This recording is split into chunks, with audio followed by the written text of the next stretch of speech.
দিচ্ছি।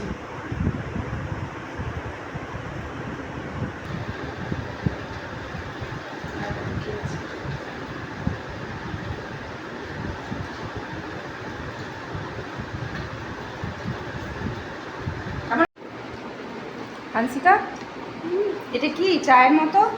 একটু কোন হুম, কোল্ড ড্রিঙ্কস না, থামস আপ। থামস আপও তো কোল্ড ড্রিঙ্কসের মধ্যে একটা তো নাম আছে, সেই নামটা জিজ্ঞাসা করছি, কিন্তু দেখে মনে হচ্ছে চা, লাল চা, কিন্তু এটা লাল চা নয়, এটা কিন্তু এই থামস আপ, লাল চা কিন্তু নয়। আওয়াজটাও করতে হবে সব কিছু হানসিকাকে নাকি? ঠিক আছে, তো তুমি খাও।